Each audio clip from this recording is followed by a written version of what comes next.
प्यारे छात्रों, आइए आज हम अपनी किताब में जो पहला चैप्टर है अनमोल मोती, उसके बारे में चर्चा करेंगे। अनमोल मोती कहने का अर्थ है वह मोती जो अनमोल हो। मोती वैसे भी बहुत मूल्यवान होता है और यहाँ पर अपनी किताब में उन विद्वानों के वाणियों को दिया गया है जिनके वाणी अनमोल मोती के जैसे मूल्यवान है। तो सबसे पहले कबीरदास जी के दो दोहे अपनी किताब में दिए गए हैं, उनकी चर्चा हम आज करेंगे। आइए कबीरदास का जो कवि परिचय है उसको हम जानते हैं। संत कबीरदास का जन्म सन 1398 में काशी के एक हिंदू परिवार में हुआ, पर उनका पालन पोषण नीरू और नीमा नामक मुसलमान जुलाहा दंपति ने किया। इसलिए कबीरदास को हिंदू और मुसलमान दोनों के गुण मिले। कबीर को किसी विद्यालय में पढ़ने का सुयोग नहीं मिला, लेकिन वे बड़े तेज बुद्धि वाले बालक थे। वे जुलाहे का काम करते थे।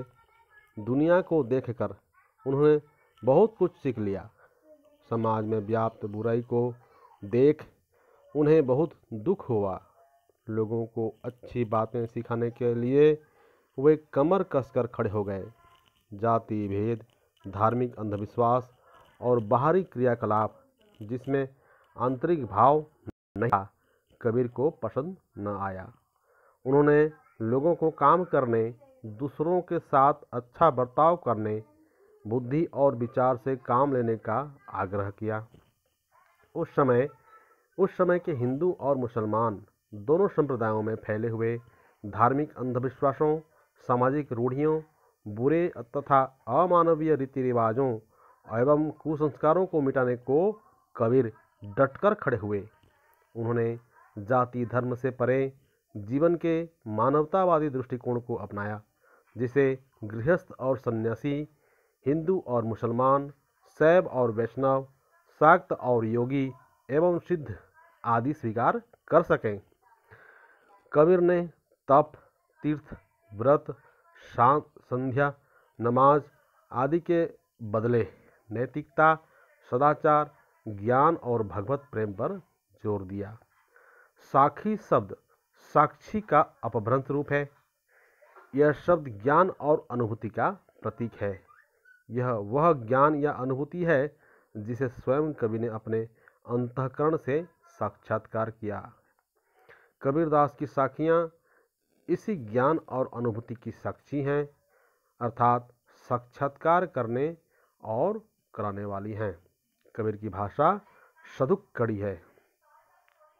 तो यह रहा कबीर जी का कवि परिचय। आइए यहाँ जो दोहे दिए गए हैं उनको हम समझने का प्रयास करते हैं। सबसे पहला दोहा जो दिया है, मनीषा जन्म दुर्लभ है, देह न बारंबार, तरवर थे फल झड़ी पड़िया, बहुरी न लागे डार। इसके शब्दार्थ यहाँ दिया गया है। मनीषा का अर्थ है मनुष्य, दुर्लभ का अर्थ है मिलना मुश्किल है, देह का अर्थ है शरीर, तरबर का अर्थ है पेड़, डार का अर्थ है डाली। तो इतना ही इस दोहे का अर्थ यहाँ दिया हुआ है। फिर भी हम इसको समझने का प्रयास करें। यहाँ पर इस दोहा को समझने का एक प्रयास किया गया है। देखिए, संसार में मनुष्य का जन्म दुर्लभ होता है। मनुष्य की देह या शरीर बार बार नहीं मिलता।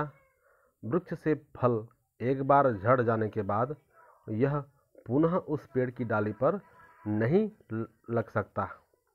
मतलब यह है कि मानव को समस्त सांसारिक विषय वासनाओं को त्याग करना चाहिए।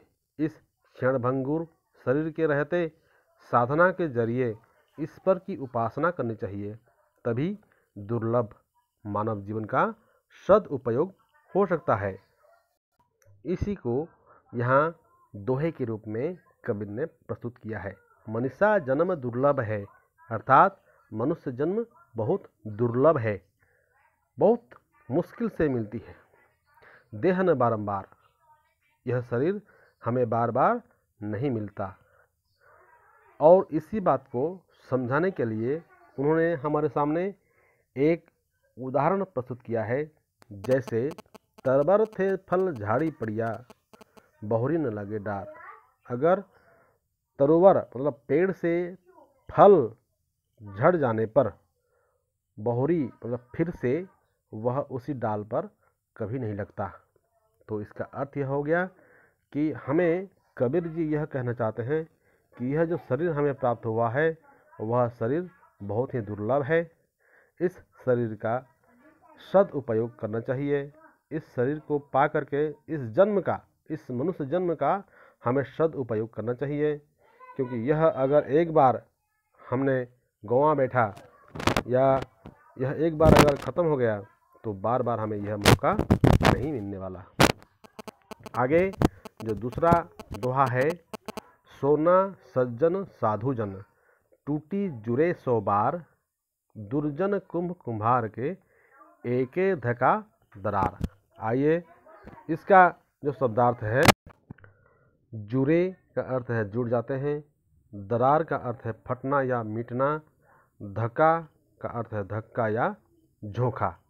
आइए इसका जो अर्थ यहाँ दिया गया है इसको भी हम लोग पढ़ लेते हैं। सज्जन और साधुजन सोने जैसे होते हैं, जो टूटने के बाद भी 100 बार जुड़ सकते हैं, जबकि दुर्जन या बुरे व्यक्ति कुम्हार के घड़े जैसे होते हैं, जो एक धक्के या झटके से टूट जाते हैं। मतलब सज्जन लोग सर्वदा मित्रता बनाए रखते हैं, मगर दुर्जन जरा सा खटपट होते ही अलग हो जाता है। तो यहाँ इसका अर्थ बिल्कुल ही साफ साफ शब्दों में दिया गया है, जो इस दोहा में भी कबीर ने प्रस्तुत किया है। सोना का अर्थ है गोल्ड, सतजन का अर्थ है अच्छा व्यक्ति, सोना और सज्जन और साधुजन, टूटे जुरे 100 बार, टूटी जुरे 100 बार, ये सब इस तरह के इंसान होते हैं, या सोना भी इस तरह की चीज़ है जो 100 बार टूट जाने के बाद भी फिर जुड़ सकता है।